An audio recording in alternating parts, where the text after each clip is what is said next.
Ben Henry said that was unconstitutional, and he took it to court, and he actually won the suit.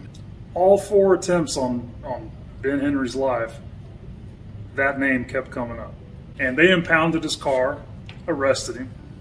3 days later, only 3 days, most of the blast was absorbed by a closet full of clothes that was between him and the blast. He made a lot of enemies, and it's funny because later in life he said, I don't know what I did to rub so many people. I'm Vic Campbell with Me3TV, and we're talking with Richard Wood. Richard is a raconteur and a storyteller of a little history of our area, some of it involving interesting people and events. One of the more interesting people is Ben Henry Pooley, who had one of the most colorful lives of anyone in the early part of the 20th century here in Santa Rosa County, Florida.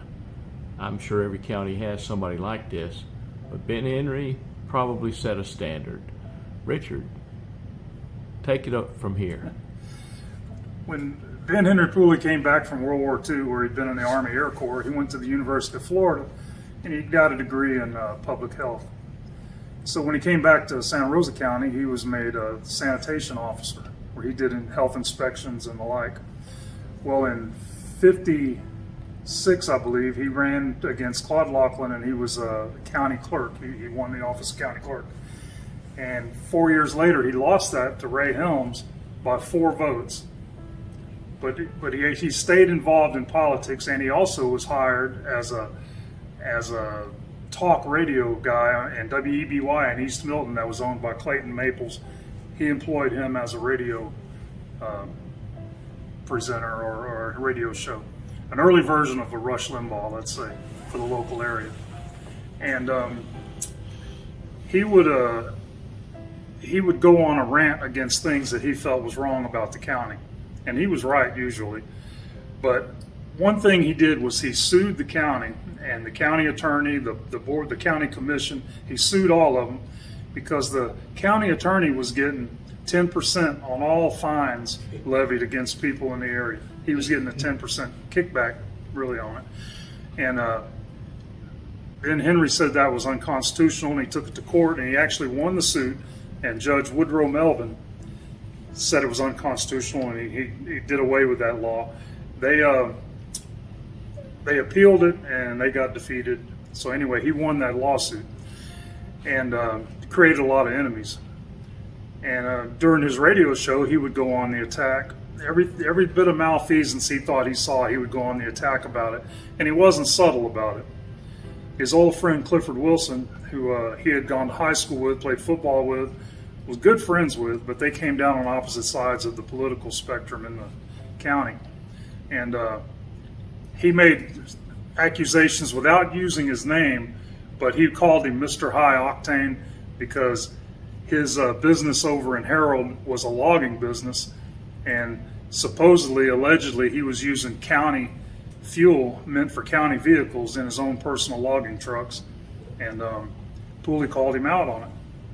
He called him all kinds of euphemisms.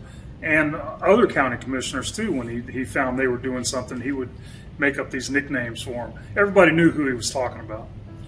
So in '59, he did a radio show, and when he came out after the show, he got in his car and headed toward Milton. And he hadn't gotten far. He got pulled over by about 2 or 3 different departments of the county and state for speeding. And they searched his car, and they found 2.5 gallons of moonshine. And oddly enough, the moonshine containers had no fingerprints. They couldn't get any prints off any of them. And they impounded his car, arrested him. 3 days later, only 3 days, he went before a grand jury, and they said BS. They freed him. They said this was crazy. But they kept his car. He had to sue to get his car back. And of course, he was, I don't know how to say it, but he went on a serious rant against Sheriff Broxson at the time and the deputies involved and the Florida Department of Law Enforcement that was involved, and just ripped him a new one. And then about a month after he was cleared, Clifford Wilson sued him for slander. Well, that didn't go anywhere. And that was thrown out, and Sheriff Broxson, when he alerted the FCC and said that Pooley was slandering people on the air, the FCC investigated, and a year after that, they cleared him of all wrongdoing. So he made a lot of enemies, and it's funny because later in life he said, "I don't know what I did to rub so many people the wrong way," but he went on to many different roles in county government. He was the civil defense director when a bad tornado hit in '62 and killed, I think, almost 20 people and wrecked 100 and something homes and businesses. He was our civil defense director for the aftermath of that. And later in life, he was public works director at different times. He was the district commander of the American Legion. He was on the board at Pensacola Junior College.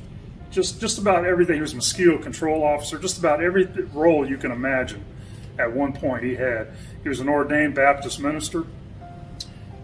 He coached baseball. He took players on these travel teams to tournaments around the Southeast. He was always heavily involved. Well, in 1979, some of his enemies came back to haunt him. At 2:30 in the morning on an April morning, his mobile home he was living in Baghdad exploded. And Mr. Pooley would have been dead on the spot if it hadn't been where the bomb was placed, the dynamite. Most of the blast was absorbed by a closet full of clothes that was between him and the blast. So he survived and pretty much injury-free, except I think he cut his foot when he was going back inside to check on his dogs, and one of his dogs had been killed. So he survived that. And I hear later the man himself who planted the dynamite admitted what he'd done and apologized to him, and I guess they made up. But in '84, there was another plot on his life. But he was a hired bomber, right? Yeah, hired. Maybe he owed somebody something and was used. But in '84, there was another plot that the FDLE found out about, and they actually got Mr. Pooley, Ben Henry, and laid him down and put ketchup on his head and took a picture of him to show proof to the money man that was hiring someone to have him killed that he was dead. And they arrested the man with the money, 10 grand. I don't know if I should call his name or not, but anyway, they did arrest him, and he died 6 days later of a heart attack, so there was no trial on that. And the fellow with the money was observed with Clifford Wilson out at his sawmill earlier in the day. So there must be some kind of tie in there, allegedly. Clifford just was always somewhere on the edge of this. All 4 attempts on Ben Henry's life, that name kept coming up. So apparently whatever started all this between them was pretty serious enough for them to be serious about killing him. But so they made some arrests in that, but Mr. Wilson wasn't arrested because there was, I guess, not enough evidence, not enough proof. So they went on in '88. I believe it was '88. There was another attempt, but this was found out in the planning stages. A man named Chester Cole, who was living in Gulf Breeze, who back in the '60s had been on the FBI's 10 most wanted list for a series of armed robberies, and but he was paroled, so he was out of prison.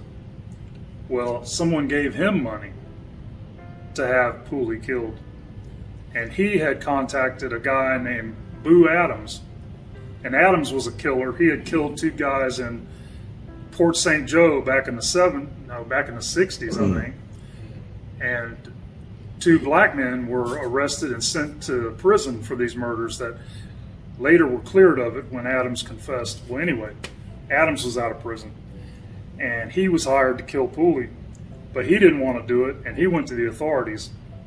Anyway, that all came apart. Cole was arrested again, but still it didn't get back to Wilson. So then there was another attempt in Pace. A fellow was hired, and he went straight to the cops. He wasn't going to have no part of it, but he had been given, I think, $1,000 to bring proof that Pooley was dead. And this time Wilson did get arrested. He was booked, but then he was acquitted when they had the trial, or inquest or trial. But anyway, he was cleared. So all these years later, all these attempts on Ben Henry's life and coming close on one of them at least, no one was really ever prosecuted for it. And the hazards of public radio. yeah, and after, I think in around the mid 80s, I think he pretty much retired from public office, but he spent his time as a minister. I think the church was on down Garcon Point. Yeah, And in baseball, the Little League Baseball, and that was it until 2003 when he passed. Well, thank you, Richard. And you're going to be playing the part of of Ben Henry Pooley Yeah, at the Ghost Walk this in the year. Ghost Walk, which is a Milton event every year around Halloween. And historical figures are placed around the town, and we walk through the town, and you'll be talking about the story of Ben Henry Pooley. Who are some of the other characters they're going to have? They're going to have Martha Beck.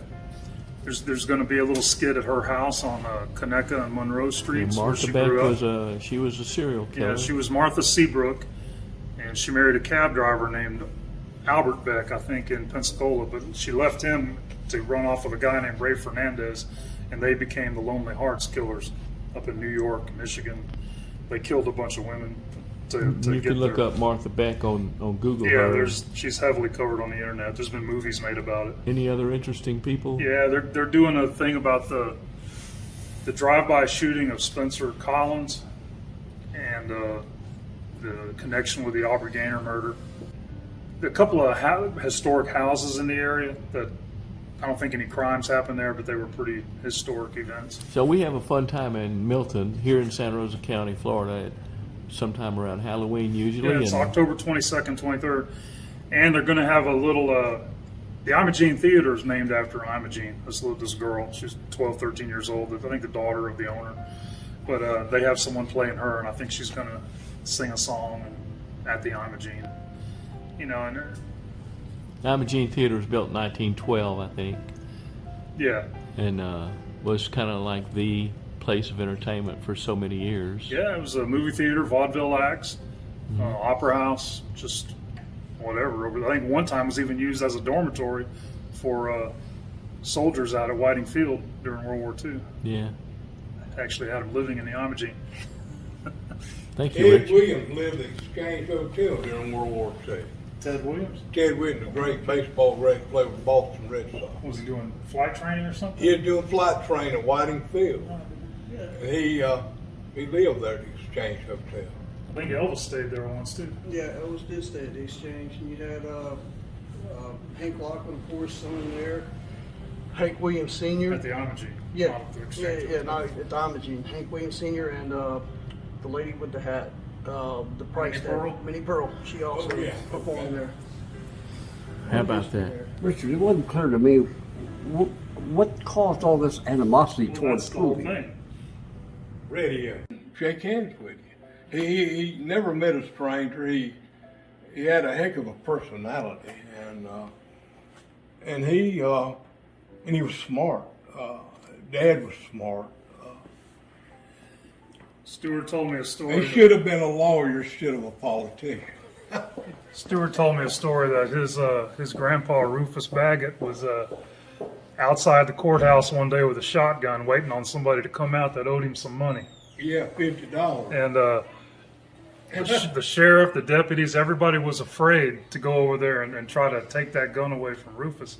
So they went and found Ben Henry, and they said, "Ben, you got to do something." He said, "Clifford, you're gonna kill somebody out there."